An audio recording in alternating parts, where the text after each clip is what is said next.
I also had one major gripe from the weekend. So Joseph Woll Yeah. makes 23 saves yesterday. I'm taking nothing away from this kid. I think he's got a bright future. But can we stop with this idea that he has a chance to be a factor in the Stanley Cup playoffs and be the next Jordan Binnington? Number one, you still have two competent guys ahead of him. I know we sort of crapped on these guys a bit, but Ilya Samsonov's had a great year. For the most part, Matt Murray's been good this year. So the way I see it, if Joseph Woll is involved in that equation, Toronto's in big time trouble.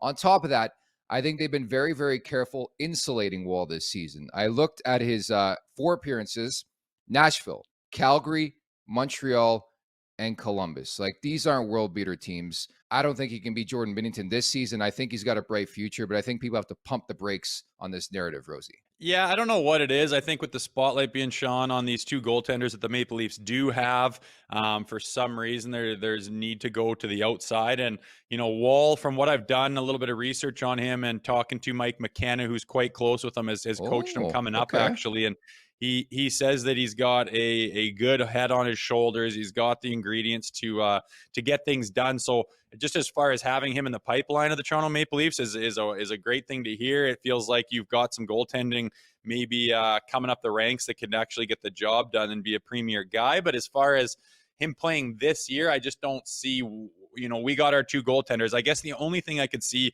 where you go to that conversation is how much that Matt Murray has been hurt in his career and in this year. Yes, And say yes. he does go down, then inevitably Woll will get, some time on the bench or backing up to the starter of inevitably what you would expect Ilya Samsonov to be the starter. If that Mhm. happens, has that happened? No. Will that happen? We don't know. But yeah, it's nice to have a third stringer, and he's missed some opportunity this year with injuries where Källgren actually came up and got some limelight and did quite well too. But at the end of the day, I think Woll is quite a bit higher on the depth chart with this organization than Källgren. And if he gets his chance, he gets his chance. But why talk about something that hasn't even happened yet? And there's no reason to think that it will. Look, never say never, but I think you make an astute point there that, if somebody gets hurt, if it's Samsonov, if it's Murray, then you have Wall in a backup role. Again, never say never. We've seen this type of narrative before, but I guess we're also guilty of manufacturing or trying to manufacture a storyline because everything's pretty much etched in stone and has been that way for a long period of time. And we're also excited, right? Like, when's the last time the Leafs had a stud goalie prospect who actually turned into something?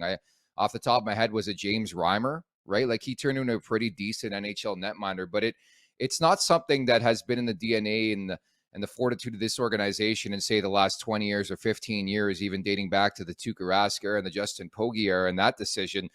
But like, I think that's where the excitement comes too, is like, you have this homegrown product. You drafted him. He's playing unbelievably well in the AHL. He's looked really good in the NHL. So you can't help but have that excitement.